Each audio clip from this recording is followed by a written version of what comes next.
ሰላም ጤና ይስጥልን ክቡራን የዩቲዩብ ቤተሰቦች፣ የሰዓቱን አጫጭር መረጃዎች እየቀርብ ያለው እስከ ፍጻሜው አብራችሁን ቆዩ።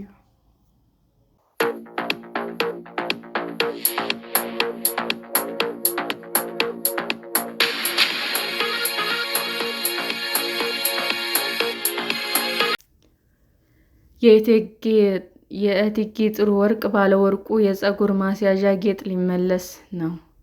በዳግማዊው አፄ ቴዎድሮስ ዘመን የታሰሩ ወገኖቹን ለማስለቀቅ ወደ ኢትዮጵያ የዘመተው የእንግሊዝ ጦር እስረኞች ከመቅደላ አምባ ካስለቀቀ በኋላ ወደ ሀገሩ የተመለሰው ባዶ እጁን አልነበረም። በወታደሮቹ ከተዘረፉ በሺዎች የሚቆጠሩ ቅርሶች በመያዝ እንጂ። በአፄ ቴዎድሮስ ዘመን በሚያዝያ በ1860 ዓ.ም የተካሄደው የመቅደላ ጦርነት በኢትዮጵያና በእንግሊዝ ታሪክ ውስጥ ትልቅ ቦታ የሚሰጠው ክስተት ነበር። ዳግማዊ አፄ ቴዎድሮስ ራሳቸውን ከሰዉ በኋላ መቅደላን የያዘው የእንግሊዝ ጦር የንጉሠ ነገሥቱን ዘውድ፣ የቤተ ክርስቲያኗን ንዋየ ቅድሳት፣ መስቀሎችና ጽዋዎችንና የጦር መሳሪያዎችን ጨምሮ በመቶዎች የሚቆጠሩ ቅርሶችን ዘርፏል።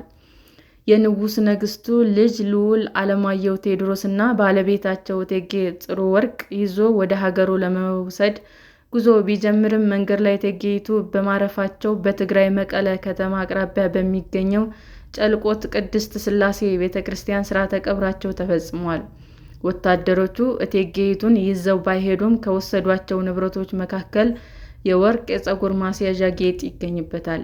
ይህም የ19ኛው ክፍለ ዘመን ወርቃማ የእቴጌ ጥሩ ወርቅ የፀጉር ማስያዣ ከወራት በፊት በሮም ለጨረታ መቅረቡን ያወቀው ሮያል ኢትዮጵያ ትረስት በመባል የሚጠራው የኢትዮጵያ ንጉሣዊ በጎ አድራጎት ባለአደራ ማህበር ባደረገው ድርድር ወደ ኢትዮጵያ እንዲመለስ ስምምነት አድርጓል።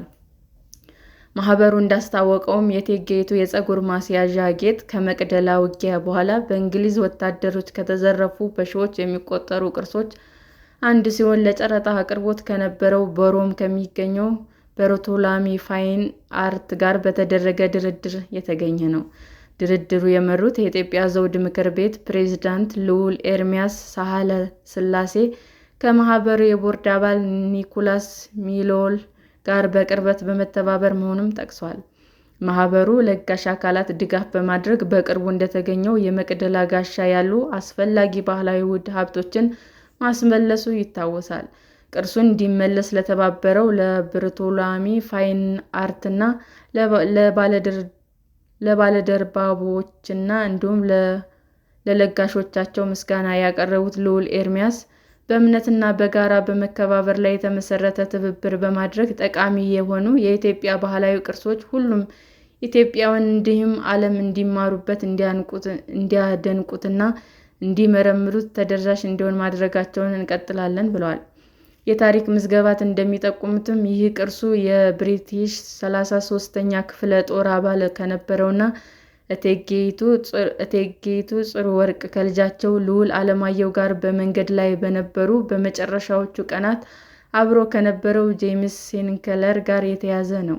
በልዩ ሳጥን ውስጥ የተጠበቀው የእቴጌይቱ ጥሩ ወርቅ የፀጉር ማስያዣ የ19ኛው ክፍለ ዘመን የኢትዮጵያ ንጉሣዊ የእጅ ጥበብ ብርቅዬ ምሳሌ ነው የተባለው ቅርስ በመጪው ጥር ወር መጀመሪያ ላይ ወደ ሀገሩ ለመመለስና በብሔራዊ ሙዚየም ለማስቀመጥ መታቀዱን ባለአደራ ማህበሩ አስታውቋል። የኢትዮጵያ ንጉሣዊ በጎ አድራጎት ባለአደራ ማህበር ያደረገውን ቅርሱን የማስመለስ ጥረትና ትጋት ያወደሱት የኢትዮጵያ ቅርስ ባለአደራ ማህበር ምክትል ፕሬዝዳንት አሉላ ፓንክረስት ናቸው። ይህ የፀጉር ጌጥ እጅግ በጣም ውብ ቅርጽ ያለው ብቻ ሳይሆን ከዚያን ጊዜ ጀምሮ ያለውን ትክክለኛ መረጃ የያዘ በመሆኑ እንከን የለሽ ታሪካዊ አመጣጥ አለው። እቴጌ ጥሩ ወርቅም እንድንቃኝ እድል ይሰጠናል ያሉት ምክትል ፕሬዝዳንቱ ይህ ቅርስ በኢትዮጵያ ብሔራዊ ሙዚየም ውስጥ ከሚገኙት ከተመለሱ ቅርሶች ጋር የሚደመር ውድ ስጦታ እንደሚሆንም ከመቅደላዊ ጋሻ አጠገብ የክብር ቦታ ይይዛል ብለዋል። የኢትዮጵያ ብሔራዊ ሙዚየም እና በኢትዮጵያ የሚገኙ የቅርስ ወዳጆች በሙሉ የእቴጌይቱን የፀጉር ጌጥ ወደ ሀገር ቤት መመለስ በታላቅ ጉጉት ይጠብቃሉ በማለት ጭምር ገልጸዋል። ሰላም ጤና ይስጥልን ውድ የዩቲዩብ ቤተሰቦቼ እንዴት ናችሁ? አዲስ ጀማሪ ነኝና ሰብስክራይብ ያደረጋችሁ አበረታቱኝ። አመሰግናለሁ።